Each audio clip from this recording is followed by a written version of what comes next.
Good morning, Pontiac. Time for 1.2 solving multi-step equations.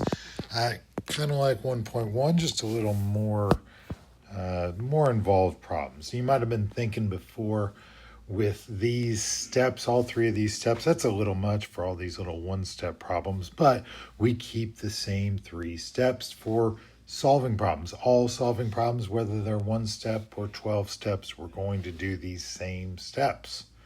So we're going to pick our sides. We're going to remove what doesn't belong. So when I say pick sides, I'm talking about you have your side for your variables and your side for your numbers or your constants. And then you get rid of what doesn't belong. You're just kind of organizing your problem. You're saying, okay, this is my side for variables and the other side is for the numbers. And then we're going to multiply or divide at the end, whatever the inverse operation is. You can also in that, whenever you're picking sides or remove what doesn't belong, you also can combine what is on the same side. So if I've got numbers and more numbers on the same side, I can combine those together, and that's what we'll be doing a lot of today. So let's do some examples. Example 1, here we go. So we've got numbers over here. We've got some numbers and variables over there. I'm going to say the left side, that should be my number side. Didn't give myself enough room for that, did I? And then the right side will be for my q's. So let's get rid of this 12. Now, that minus sign, signs always go in front of whatever it belongs to. So that negative does not belong to the 12. It belongs to the q. So to get rid of this 12, I subtract 12. It is a positive 12. So I'm going to get rid of that by adding 12. So 11 minus 12 is negative 1. And then I'm going to bring down my negative q. Don't forget about that negative. It doesn't disappear. You've got to keep it there. We can still get rid of it now. So a couple ways of thinking about this. It's a negative 1 in front of there. Any negative is technically negative 1 times that number.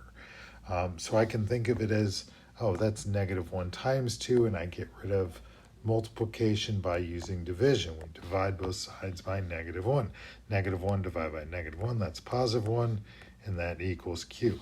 Another way to think about that is by throwing an opposite day party. What? A party? That's so much better. Yes, obviously. So what we can do is we can invite all of them. Well, let's just talk about opposite day before. So back in the day, that's how all great stories start. Back in the day, when someone might call me a not nice name, I would use the wonderful comeback of saying, oh yeah, well, it's opposite day. So that means I'm super cool. It just means, it's opposite of whatever it is. So everything turns to its opposite. Negative 1 turns to positive 1, and negative q turns to positive q.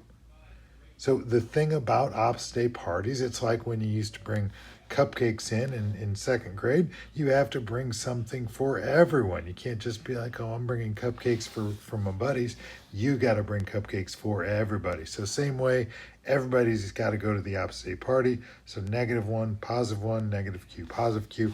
If I had a different problem like 3 equals negative x, I would say, oh, 3 is negative 3, and negative x turns to positive x. So you can kind of, at any point in time, you can turn every term into its opposite. There you go. Long explanation for a little thing, but it comes up a lot. Example 2, let's do this one. All right, we've got, I like to draw that line. I didn't draw it last time, but I did this time, didn't I? So we've got x's here. That'll be my x side because the other side, the numbers are already over here, so that'll be my number side. So I'm picking sides there. Now, let's see. I want to get rid of this number over here. I know that's a number 2. We'll get rid of that in a second. Let's get rid of this.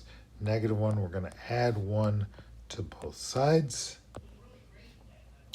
2 plus 1 is 3, and then I'm left with x divided by negative 3. Again, I'm going to think of this as division, not as a fraction, because now I know, oh, to get rid of division, I'm going to use multiply. Multiply both sides by that negative 3. Negative 3 times 3 is negative 9.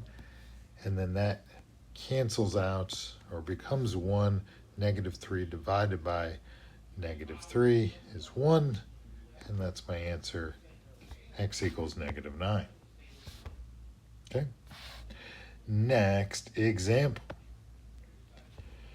All right, so these kind of types of problems, compare example 3 to example 2. So notice this. Give me a second here. Now we can see it better.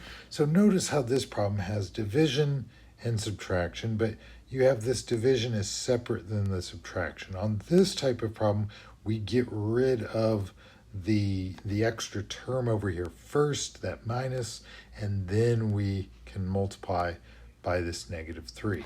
On this example 3 here, it's this whole binomial being divided. So if everything's being divided, I have to first multiply to undo that. Okay, so notice same two operations, division and subtraction versus this, division, subtraction. However, this one I have to multiply first and the other I would add first.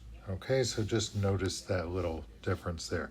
When everything's being divided, I've got to multiply to get rid of that. Okay, multiply, undo it. A minus 3 equals 10. Now I undo that minus 3 with a plus 3 plus 3. A equals 13. Okay. Example 4. We're getting to a little more complicated stuff, a little bit more stuff to do before we get to kind of moving our terms around, right? So we've got to multiply this all out, and this here, whenever this number's outside of the parentheses, that means I'm going to have to distribute whatever number is outside there, okay? What number's outside there? It's a negative 2. Careful there, because I'm going to have to multiply in negative 2 by everything inside, okay? If there's 10 terms inside those parentheses, that means I'll have to multiply to 10 different things. So if I had 2 times 4, well, that just means multiply by the 4. If I have 2 times x plus 1, I multiply 2 times x and 2 times 1.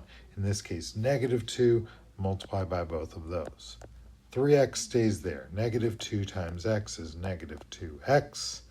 Negative 2 times 1 is negative 2, and that equals 1.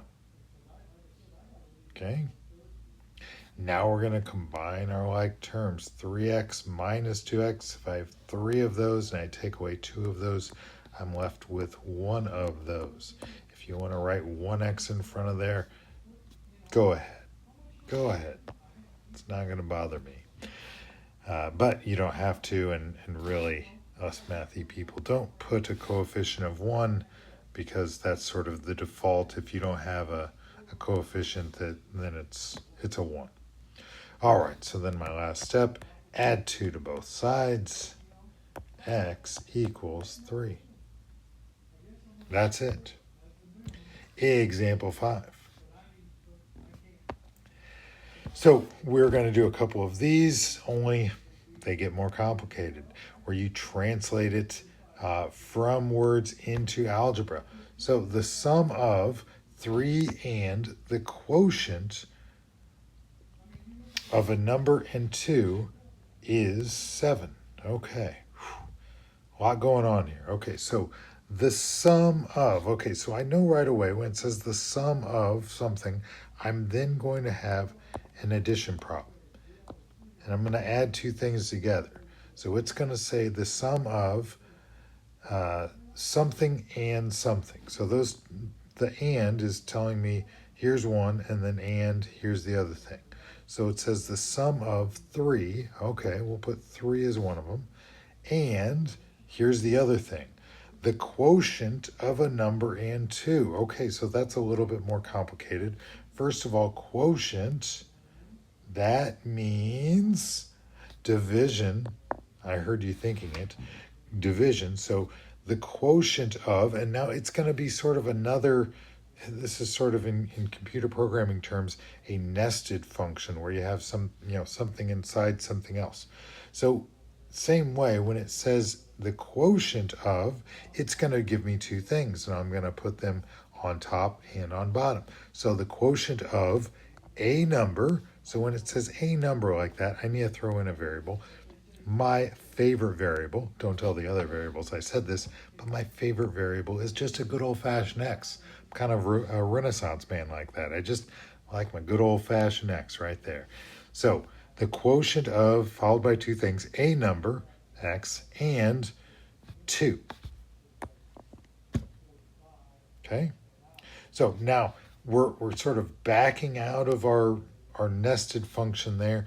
Now we have is. Is, do you remember what I said that means? That means equals. Is 7. Okay?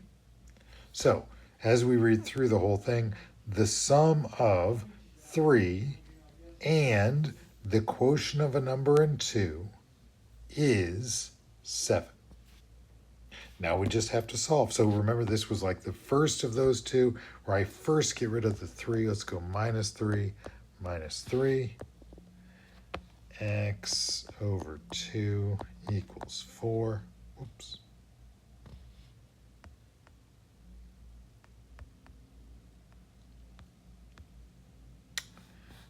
One second here.